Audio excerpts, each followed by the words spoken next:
আসসালামু আলাইকুম। কেমন আছেন সবাই? নতুন ভিডিওতে সবাইকে স্বাগতম জানিয়ে আজকে রেসিপি শুরু করছি। আজকে আপনাদের সাথে শেয়ার করব শুকনো বড়ই আচারের রেসিপি। আর আমার কাছে মনে হয় কাঁচা বড়ইয়ের চাইতে শুকনো বড়ইয়ের আচার অনেক বেশি মজাদার হয়। তাই আপনাদের সাথে আজকে শুকনো বড়ই আচারের রেসিপিটাই শেয়ার করব।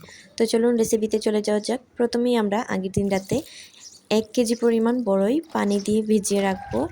আর এটাকে অবশ্যই আপনারা ১২ থেকে ১৪ ঘন্টা ভিজিয়ে রাখবেন। তাহলেই কিন্তু এই শুকনা বড়ইগুলা অনেকটাই নরম হয়ে যাবে। ভিডিওতে যেরকম দেখতে পাচ্ছেন ঠিক সেই রকম নরম হয়ে যাওয়ার পর আমরা বড়ইগুলা খুব ভালোভাবে ধুয়ে নিব। তারপর আমরা চুলায় বসিয়ে দিব একটা হাঁড়ি, আর তার মধ্যে দিয়ে দিলাম আমরা ১ কাপ পরিমাণ পানি, তার সাথে দিয়ে দিলাম ১ কাপ পরিমাণ গুড়। মিষ্টির পরিমাণটা আপনারা একটু কম বেশ করে নিতে পারেন যার যার মতো। তারপর দিয়ে দিলাম ১ চা চামচ লবণ, ১ চা চামচ লাল মরিচের গুঁড়ো আর ১ চা চামচ ধনিয়ার গুঁড়ো। সবগুলো উপকরণ খুব ভালোভাবে মিশিয়ে নেওয়া হয়ে গেলে এখন আমরা আগে থেকে ভিজিয়ে রাখা বড়ইগুলা দিয়ে দিব। তারপর আমরা এটাকে এক চুলায় রেখে অন্য চুলায় একটা কড়াই বসিয়ে নিব, আর তার মধ্যে আমরা আস্ত ধনিয়া ভেজে নিব।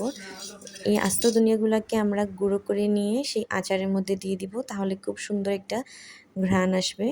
এরপর আমরা সবগুলো উপকরণকে ততক্ষণ নাড়াচাড়া করতে থাকবো যতক্ষণ পর্যন্ত না বড়ই সবগুলো পানি খুব ভালোভাবে টেনে নেয়। বড়ইগুলা সব পানি টেনে নিয়ে যখন একদম মাখো মাখো হয়ে যাবে তখন আমরা বড়ইগুলোকে নামিয়ে এক সাইডে রেখে দিব। চাইলে এই পর্যায়ে আপনারা আচারটা খেতে পারেন, কিন্তু টেস্ট বাড়ানোর জন্য আমরা চুলায় আবারও হাঁড়ি বসিয়ে দিলাম।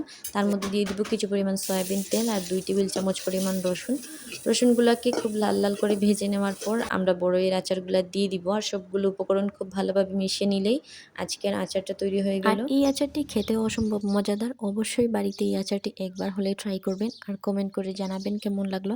আশা করি আপনাদের অনেক বেশি পছন্দ হবে। ভিডিওটি ভালো লাগলে অবশ্যই লাইক করতে ভুলবেন না। আজকের মতো এখানেই বিদায় নিচ্ছি। সবাই ভালো থাকবেন, সুস্থ থাকবেন। আল্লাহ হাফেজ।